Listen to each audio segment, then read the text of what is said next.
It's episode 2 in a series of videos about my June 2025 cruise in Alaska with American Cruise Lines. In this episode, I take an excursion to one of the most gorgeous lakes I've ever seen. I get up close with some bald eagles. And I have almost an entire day in Glacier Bay National Park, bonding with my fellow passengers while we all marvel at some of the most spectacular scenery in all of Alaska. I'm on the Alaskan Explorer itinerary with American Cruise Lines on the 170-passenger cruise ship American Constitution, and in episode 1 of this series, the ship brought us to the small town of Haines, a very small town with less than 2,000 residents. By the way, if you missed episode 1 of this series, there's a link to it up at the top of the screen right now. Commercial fishing is a very big part of the local economy in Haines. There's a big state-of-the-art cannery facility here that processes all 5 species of wild Alaska salmon that the local commercial fishing fleet brings in.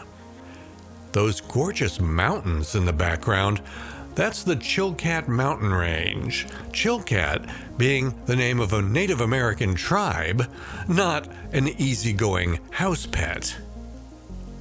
Just on the other side of those mountains is Glacier Bay National Park, and that's where our ship is going to be tomorrow. Today, I'm on a bus excursion that will take us to some of the most interesting parts of the Haines area.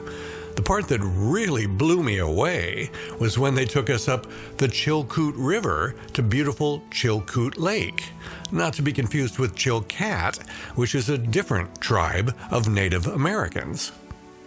Chilkoot Lake was an absolutely gorgeous place, so peaceful and uncrowded. Some of our passengers signed up for a kayaking excursion on the lake. I was happy to just enjoy the views.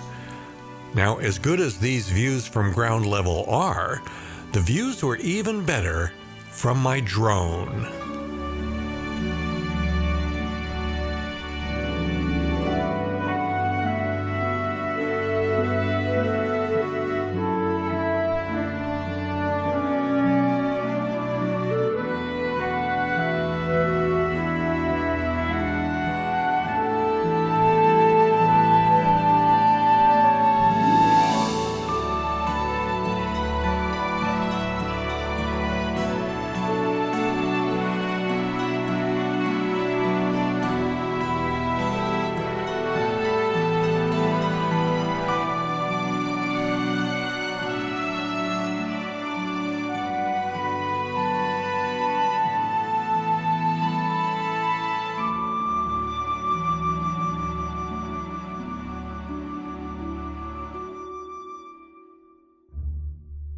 After our time at Chilkoot Lake, our bus tour took us to the American Bald Eagle Foundation in Haines.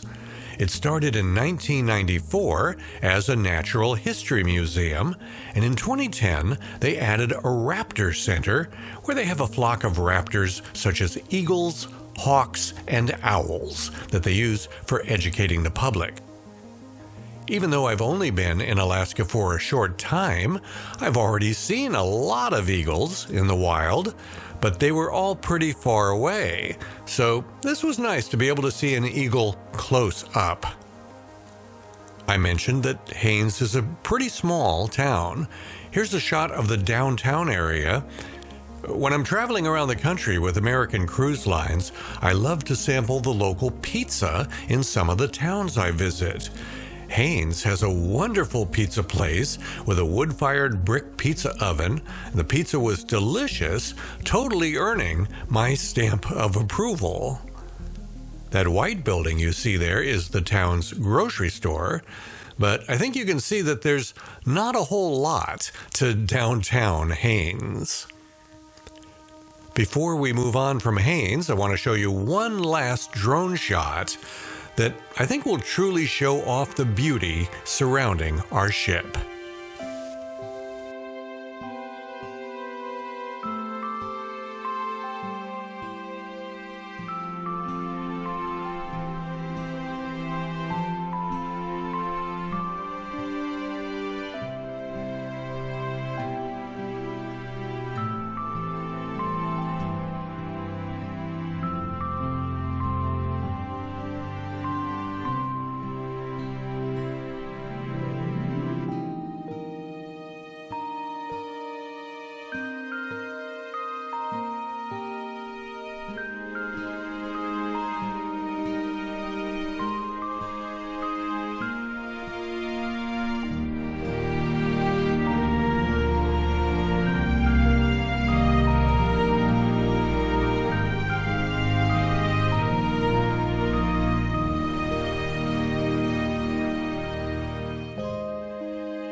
The next day, our ship spent nearly the entire day in Glacier Bay National Park.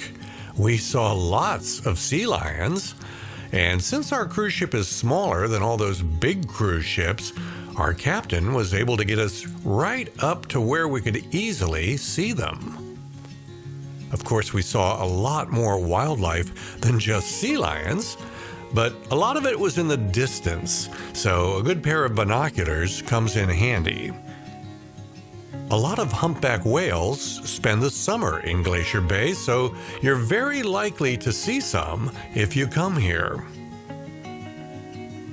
Here's a good look at a spot where a glacier has receded. The glacier used to come all the way down to the water at this point, but now you see there is only a riverbed. In this shot, you can see that glacier, which has receded to a spot high up in the mountains.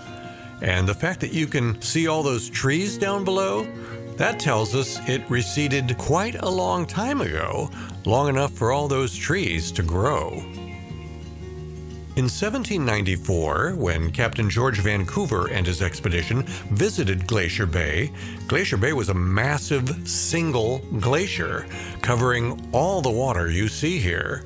But due to higher average temperatures and lower average snowfall amounts over the last several centuries, Glacier Bay has been transformed into what is now a 65-mile-long fjord with many smaller glaciers.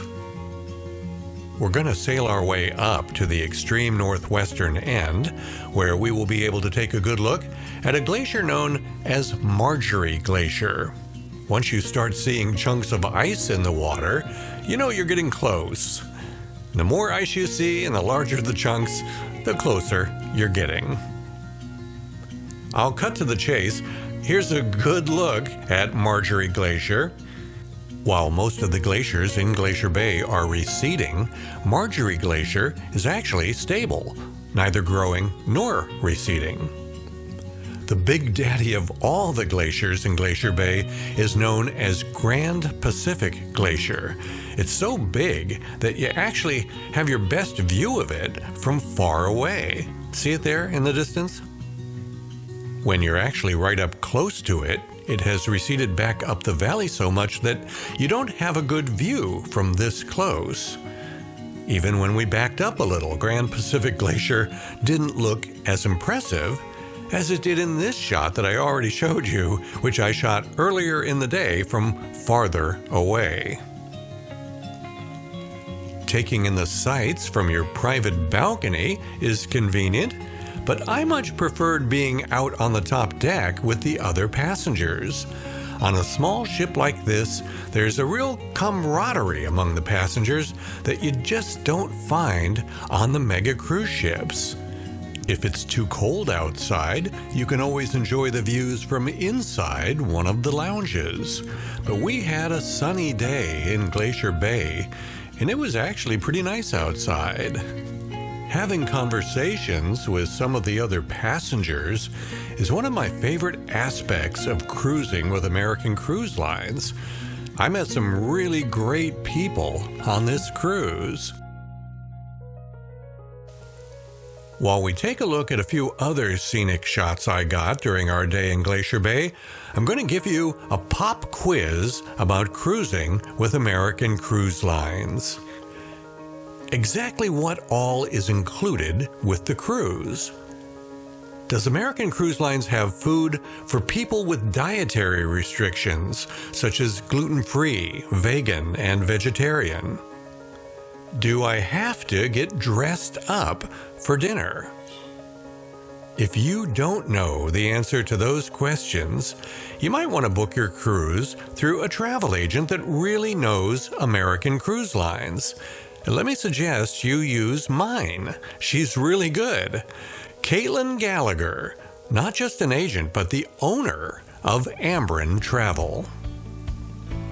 So this is where I'm going to end this episode, part 2 of the story of my Alaska cruise. But I still have a lot more good stuff to share with you about this Alaskan Explorer itinerary from American Cruise Lines. In the next episode, we're going to do some very scenic cruising on the way to our next destination, the city of Sitka, a place I really knew nothing about and was surprised and delighted in how much I enjoyed it. Then there's more scenic cruising as we sail to the city of Petersburg.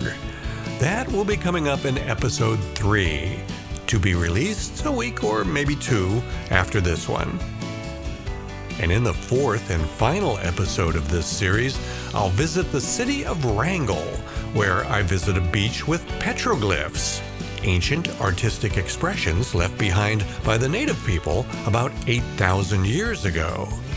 Plus, I'll share with you one of the most exciting parts of the whole trip for me, a thrilling high-speed jet boat ride up a river on the way to see a glacier in another very beautiful Alaska setting. Subscribe to my channel if you want YouTube to suggest those upcoming episodes to you. And if you want to be notified the day they come out, click the bell icon to turn notifications on. I'm Jim Zim. Thanks for watching.